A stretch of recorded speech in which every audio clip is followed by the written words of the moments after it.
We're not against rap. We're not against rappers. But we are against those. Something big about to happen. I hear the beat tapping. We some fly rhyming felines rapping on the track. Better yet, grab a gat, cause we hot like Enzo. Doors closed, windows up, cause that's the way we like to ride. Windy City hitting. Check mic 1 2 1 2. We live, baby.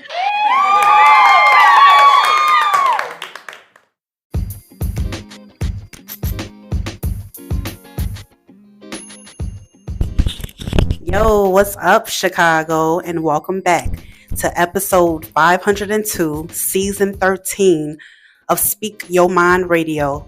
I am your hostess with the mostest, Queen Star, aka Mzhiphop. And today we are interviewing Chicago recruiter of Lincoln University, Davion Thomas. But first, we're going to get into this icebreaker question, okay? Let's do it. So again, hello everybody. What's up, Queen Star? Hey, 502, congratulations. Thank you. I'm happy to be here with you in person. And so let's dive right in. Davion Thomas, Lincoln University of Missouri, HBCU. Let's do it. For sure. Okay, so Davion, what was your quick synopsis of the Drake and Kendrick Lamar battle? I would say to be continued. I biasly, right? Because that's why I love music, right? It's okay to just, who do I like more? Kendrick. He's been doing this thing. I don't know if all of it's true or not, but as far as entertainment wise, entertaining. So that's my bit. Exactly. And as far as me, I love both Drake and Kendrick Lamar. They're great rappers, and it was a great time to be alive. Yes. For hip hop, for real. Yes, and I love the intention that they was able to accumulate outside of our community. Mm-hmm. And now that we have that attention, how do we maximize it? Exactly. And that's what today's episode is about. It's about blurring the lines of entertainment and the HBCU experience. Okay. Yes, let's do it. Okay. That's powerful. Thank you. So I have this hat right here. We're going to pick out questions, and Davion's going to pick out the question, and I'm going to read it. Awesome. So let's do it. All right. Here we go. Davion, why is it important for young people in Chicago to further their education and attend a prestigious university such as Lincoln? Oh, excellent question. So I would say it's important because not only do they get the most sound education that's actually going to benefit their future, but it's a beautiful space where any person can be cultivated. So I believe that the higher ed space, not just college, but trades, all of the above, I feel like there are spaces that's built for transformation. And the intent is to take people from 0 to 1. Wow. Intelligent. And that's what Lincoln University offers, intelligency, okay? On top of yours. Yes, I graduated from Lincoln University. I got my bachelor's degree and my master's from Lincoln University. And I'm new to Chicago, been here for almost 2 years now. And I'm a part of the Chicago alumni chapter here for Lincoln University of Missouri, which has been awesome connecting with those other alumni. Definitely. And we're happy to have you here because we have to get these young people tuned into education, higher education. You know what I mean? Yes. And I actually argue that higher education actually starts in our community before they even go off to college. And so being exposed to what's real and what's fake, right. I'm considering it to be higher education at this point, seeing where the state of our society is. I agree, Davion. Thank you. Right. So, take another question. Awesome. And I promise, I don't know what these questions are. I promise. No, they're all a surprise. Okay. How do you plan on combining the power of entertainment and obtaining a higher education? Okay. So for me, obviously, I'm a Black man. So I've always had a very near and dear, I would say, relationship just with entertainment, right? What we say is we have to laugh to keep from crying, yes. Right? To some degree. And so for me, it was always crazy because entertainment was where I had some of the best education I don't know. I'm a 90s baby, so I used to watch Comic View. And so, but sometimes you'll be listening to a comic and they'll be like, I think that's going to benefit me, what he or she just said. And so now that we're intentionally blurring the lines, like you said, Queen Star, as far as blurring the lines, as far as entertainment and education, but it starts with intention. Yes. It starts with intention. So as far as the plan to combine them, that's the starting plan, is to be more intentional. Our educational experience cannot be boring anymore. No. That's the facts. I definitely agree, because these high school students are very frustrated going to school every day because they're doing the same thing. But if you go to college, you go away to school, you get to pick your classes. Yes. You get to pick your study time. You get to pick what events, on campus events you want to attend. And that's blurring the lines right there of entertainment in education. Yes. So let's pause for the cause. So we just described the picture. Now let's zoom out to the frame and the picture. In life, when we start adulting, right? Aren't we full-time students as adults?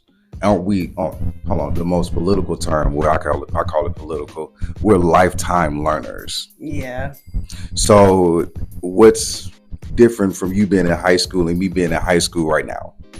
Really, we're learning something, right? That's right. And so we're always that student. I even deem myself to be a professional student because I'm a lifetime learner. I love it. Yes. Thinking is fundamental. Use your brain. And so now it's time that we start bringing in the true reality that we have to make it more palatable. It has to be able to be received better by way of entertainment. Why not? I agree, Davion. What a great answer. Let's laugh and learn. Love it. Laugh and learn. Yes. Why not? Exactly. Yeah, I love it. Okay, next question. Great questions. These are some great questions. Thank you. Okay. What's the difference between an HBCU and a PWC for those who don't know? Okay. So a predominantly black. So you say a PWC? Okay. Okay. Oh, a predominantly white college or institution, PWC, PWI. Fantastic. Thank you. So HBCU is a historical black college and university, which typically means that the university was founded and inspired by people from African descent. And so when it comes to predominantly white, it's just the opposite, more or less. And so those are institutions that mostly have predominantly white students. Exactly. Yes. That ties back into the music. J. Cole always talk about PCW versus HBCU. So it goes with the music. Beyonce does the same thing. So come on board. Next question. Awesome. Let's see. Giving it a good stir. Fantastic. Cool. Is that one? Yeah. Okay, perfect. Oh, okay. So this one is same thing. Favorite hip hop and R&B collaboration or study time music?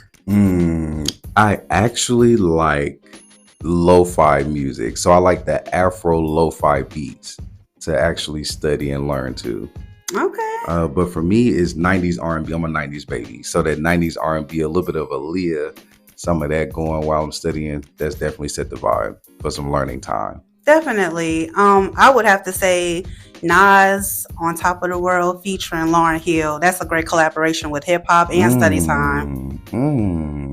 Now, I will say, because I would say the music just takes me, because I'm like a true fan. So I don't rap, I don't sing, but I admire those people. Excuse me. Excuse me, my allergies, I promise.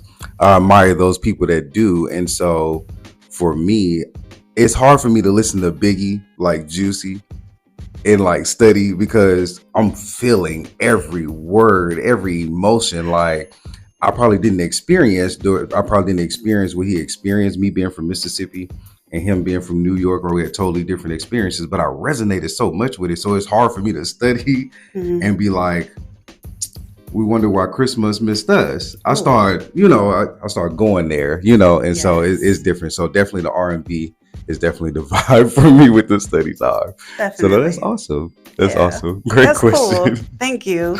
Oh, yes. You see how we're laughing and we're learning? That's what it's all about. Exactly. That's what it's all about. Next question. Okay, here's the next question. So, Davion, tell us your HBCU experience. Oh, awesome. So I'm from Mississippi, so I drove 10 hours to attend Lincoln University of Missouri. And so that was in 2010.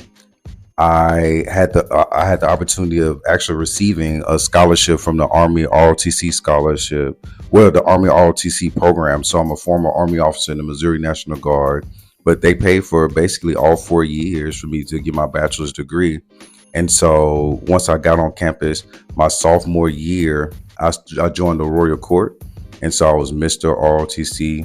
Then the junior year, I was on Royal Court. And my senior year, I became Mr. Lincoln University of Missouri. Wow. And so my senior year, I got a chance to be that student leader to other student leaders, which was beautiful. I got a chance to go to conferences, meet other kings and queens and student government association elect boards from other HBCUs. So I got a chance to see that, that next level of like connectivity. Yeah. Like I had grew my Lincoln family, but now I see this HBCU family that's even bigger than my Lincoln family. So it's just beautiful to see that in real time.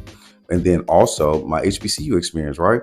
I'm the recruiter in Chicago for Lincoln University of Missouri. So I actually get a chance to go to high schools and community colleges and actually accept students on the spot. I actually get a chance to tell them my HBCU experience, but also tell them the realities of college and how can it be a resource, a tool for them for their future, especially when it comes to career building.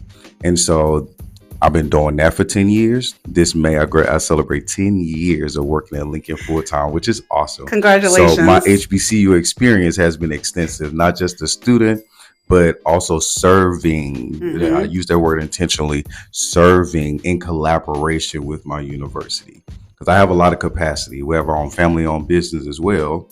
But I was on my HBCU campus that helped me get my LLC. Ooh. I'm still talking about my HBCU experience. I see. And so it's so beautiful to be in a space to be that I can be cultivated in, but also to be challenged as well. It's beautiful. Exactly. So that's my HBCU experience. If you attend a HBCU, look forward to the challenge. It's there. Definitely. Awesome. Next question.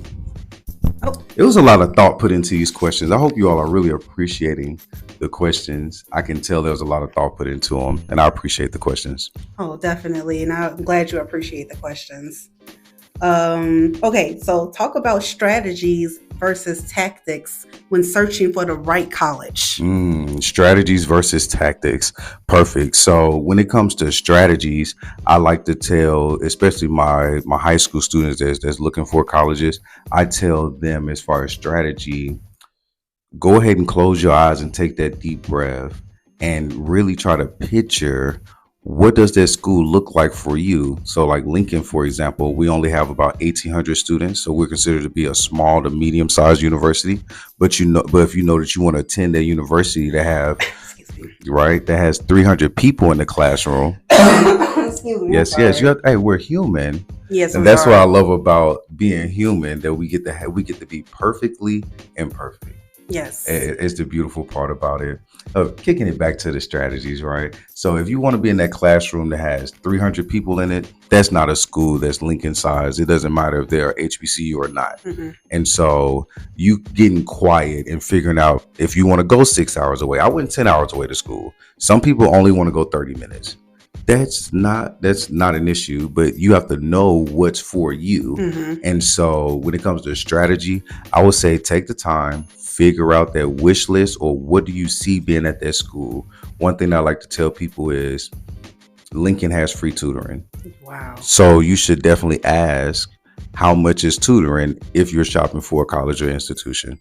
And so just using it as one example for strategy. So when it comes to tactic is actually going to the college fairs, actually meeting someone like myself that's a recruiter at the university and asking me those hard questions. Like, does Illinois students receive in-state tuition to attend Lincoln automatically? Yes, they do. Oh, right. Right. Yeah. And so if you're a first-time freshman coming right out of high school, you can actually attend Lincoln University of Missouri with in-state tuition instead of out-of-state tuition automatically.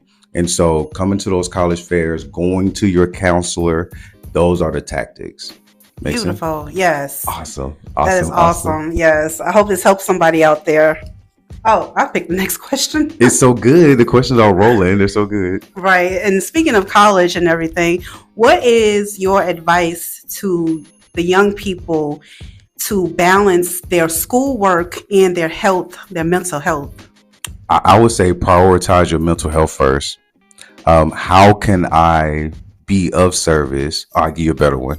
How can I walk to the bank to go take out my millions of dollars if I don't have the health to even get in the room, to even get in the building? And so I say it's time to prioritize our mental health first. If you're not feeling well mentally, if you don't feel like you have the resiliency to be in class that day, it's time to email your teacher. Mm-hmm. It's time to have that proper communication. It's time for us to start adulting, because once you get to that level, there are opportunities for you to be an advocate for yourself, and that's adulting. Exactly. Exactly. That is interesting. Yes, it is interesting, because you have to take care of your mental health if you want to take care of everything else. I agree. So again, I say prioritize your mental health first if you're going to be truly that scholar, which we all are. But so that means everybody needs to be prioritizing their health, especially their mental health. That's true.